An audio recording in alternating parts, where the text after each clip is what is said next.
আমাদের মায়ের জন্য দোয়া করব।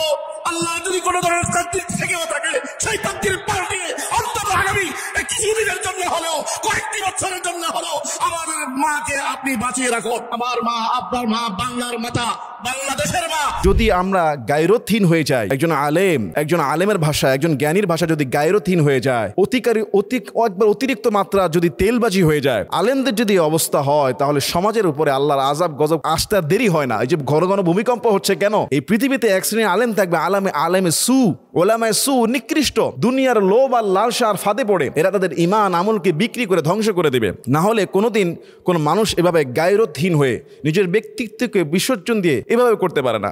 তাকদীরকে পরিবর্তন করে দিয়ে হলো আরো কয়েকটা দিন যেন রাখে। মানে আসলে উনি যখন জেলখানায় ছিল তখন এত ভালোবাসার লোক পাওয়া যায় নাই। 6টা বছর উনি কষ্ট করেছেন। তখনও যদি এরকম কিছু প্রতিবাদ করতো, আজকে বর্তমান যে চাটুকারদেরকে দেখা যাচ্ছে, কেউ কিডনি দিয়ে দিচ্ছে, কেউ হায়াত দিয়ে দিচ্ছে, কেউ তার অসুস্থ বাচ্চার টাকা চুরি করে ওই টাকা খরচ করে এবার কেন চলে আসতেছে। মানে যত পাগলের কারখানা বাংলাদেশে। এখন সবচাইতে উপকারী ইসলামের নিয়ম অনুযায়ী তার জন্য দোয়া করা, আল্লাহ তাকে শিফা সুস্থ দান করুক। তার জন্য কোরআন তেলাওয়াত পড়ে আল্লাহ এই উসিলায় ক্ষমা চাওয়া, নেক হায়াত চাওয়া, হায়াত না থাকলে ঈমানের সাথে আল্লাহ কবুল করা। মানে এমন একটা অবস্থা আমাদের কিছু কিছু আলেমদের মধ্যে দেখা যাচ্ছে যে এরা মানে এমন অবস্থা, অন্ধ হয়ে পড়েছে।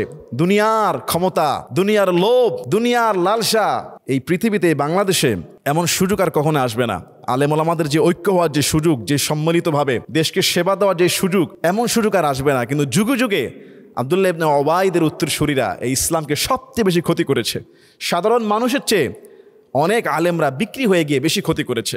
আমি দোয়া করি আল্লাহ তাআলা আমাদের প্রত্যেক আলেমকে ক্ষমা করে দিন, আমাদের অন্তরে ভালোবাসা পয়দা করুন, আমাদেরকে ঐক্যবদ্ধ হওয়ার তৌফিক দান করুন। এর আগে আমরা শুনতাম জাতির পিতার কথা, এর আগে শুনতাম আপার কথা, এর আগে তো কওমজননী বলা হয়েছে। আগে বলা হতো কওমজননী, আর এখন মা মামা শুরু করে দিয়েছে, পুরা গোটা উম্মাহের মা বানিয়ে ফেলেছে। আজকে তো এটা বানিয়েছে, আরেকদিন বানায় ফেলবে মুসলিম জাতির মা। নাউযুবিল্লাহি মিন যালিক। মুসলমানদের মা, আপনার জন্মদাত্রী মা, রাসূল সাল্লাল্লাহু আলাইহি ওয়াসাল্লামের স্ত্রীরা আম্মাজানের সম্মান, এবং হাওয়া আলাইহিস সালাতু ওয়াস সালাম আমাদের মা, আপনাকে জন্ম দিয়েছেন, তিনি আপনার মা। এছাড়া অন্যান্য এত মা, এত আবেগ, এত ভালোবাসা, এত তেলবাজি, এত গায়রতহীন, এত চাটুকারিতার দরকার নাই। দোয়া করেন, সাহায্য করেন, ক্ষমা চান, হায়াত চান, এগুলো ঠিক আছে। কিন্তু একেবারে যেভাবে বলতেছে আজরাইলকে তো ঠেকায় রাখতে পারবো না, তবে তাকদীর তো পরিবর্তন হয়। আল্লাহ তুমি তাকদীরকে পরিবর্তন করে দাও।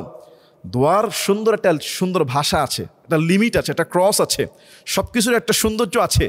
আল্লাহ তাআলা আমাদের প্রত্যেক আলেমদেরকে হেদায়েত দান করুন, মিলেমিশে চলার তৌফিক দান করুন। বাংলাদেশের জনগণের খেদমতের যে সুযোগ এসেছে, এই খেদমতটা করার তৌফিক দান করুন। আল্লাহুম্মা আমিন।